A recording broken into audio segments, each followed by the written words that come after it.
transparency of Groom Lake.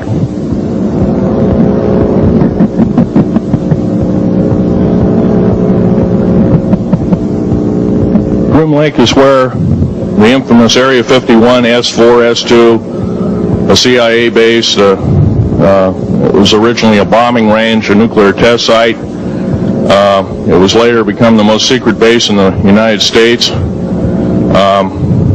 It employs over 18,000 workers who work in shifts of 12 hours at a whack. Most of them work in the cover of darkness, like us.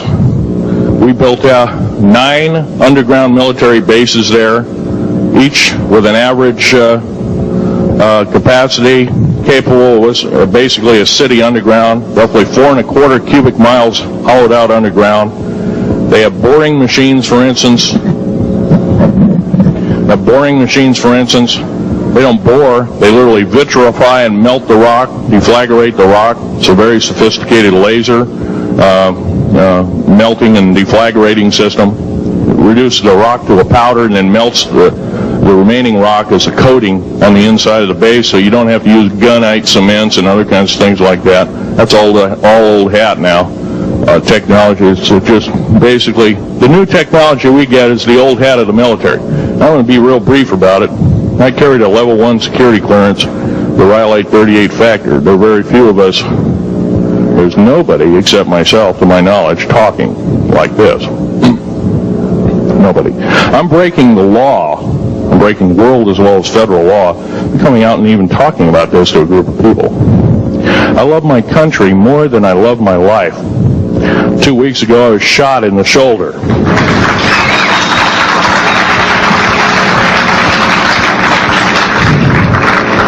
I don't want to gore you women out, but I was shot in the shoulder up here. I recently have become friends of a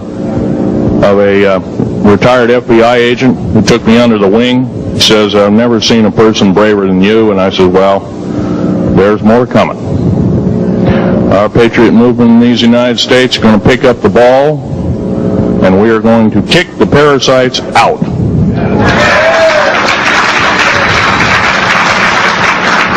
First of all, George Washington and Thomas Jefferson, a few other founding fathers, Patrick Henry to mention a few, all had visions that these United States is going to live 700 years from where they were standing, and that was somewhere around the late 1700s, the early 1800s. So you can count this country. This country isn't going to go to a new world order.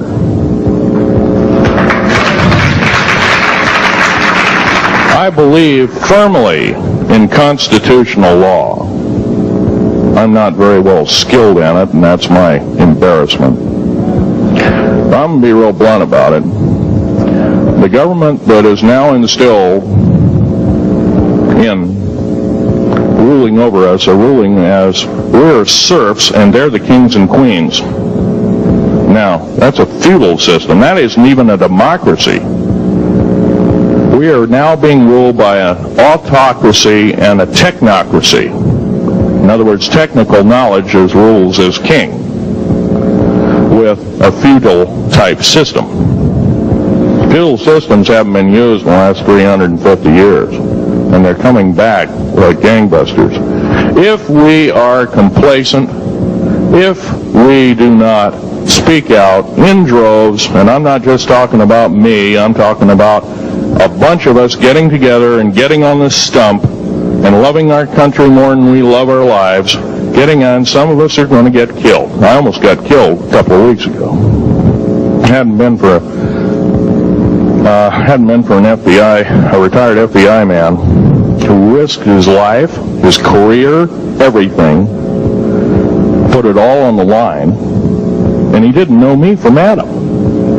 A week prior to that, he listened to one of my tapes I gave up in Post Falls, Idaho, and I'm going to be very blunt about, he said that we need a lot more of you, but unfortunately we're not getting anybody. Well, I'm not the best speaker in the world, but I'm trying to relay to you that we need to get out and seriously get the message out. These shows are great.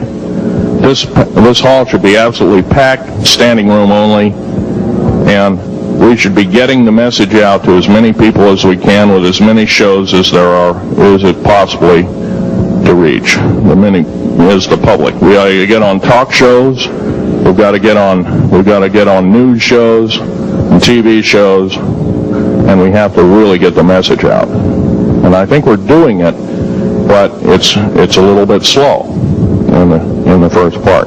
That's just that part of what I want to say. In working with the black projects, I was very loyal. I was picked because I was very strong mentally. There's a bunch of us that were picked because we don't crack under pressure. We don't freak under pressure, so to speak. Everyday events don't bother us. Now, I was involved in something very controversial, almost totally unbelievable to most of you. Some of you are religious people. I think all religions have a time and a place, and they definitely have a place in America. Now, another thing I want to reach to you is that during the unbelievable part, I was involved in building another base inside of Dulce, New Mexico, which is Los Alamos Laboratory. It's a biological laboratory. On the southwest part of the Archuleta Mesa, we built an underground facility, a better part of 3 cubic miles hollowed out underground. Then to the southwest of that, we were in the process of the early stages of building. We drilled 4 large tunnel-like holes. Some of them ran 2.5 miles under surface. Number of the original wells or drilling machines that were used were at the rate of 2 miles a day. It was fairly rapid. The equipment kept coming up broken. So we wanted to go down, we wanted to send somebody down there, a human observer, or human observers in this case, to find out what was going on.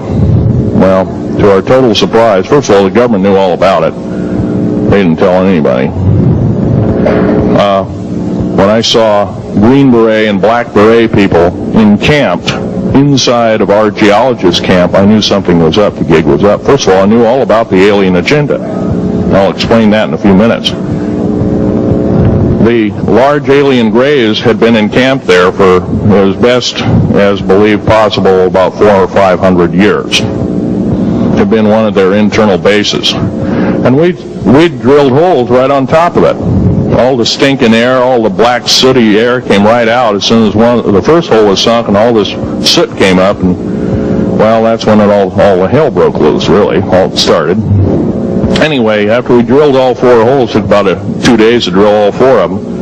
And when you build an underground base, you drill 4 basic holes, and then you build called stopes or cross-member holes across, and then you use blasting equipment, special blasting equipment by the analyzation of the rock formation, and you literally blast out or tunnel out or deflagrate or melt rock out to build the large rooms that are required for this underground base. Well, in this process, I was lowered down the basket of one of these holes, and about from me to this elderly woman here in the front was sitting a 7-foot-tall alien gray. The stench was worse than the worst garbage can you can imagine.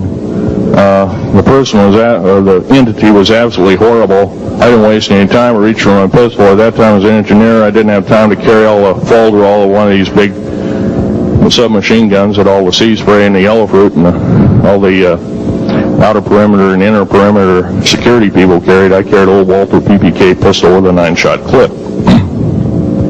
This was in late August of 1979.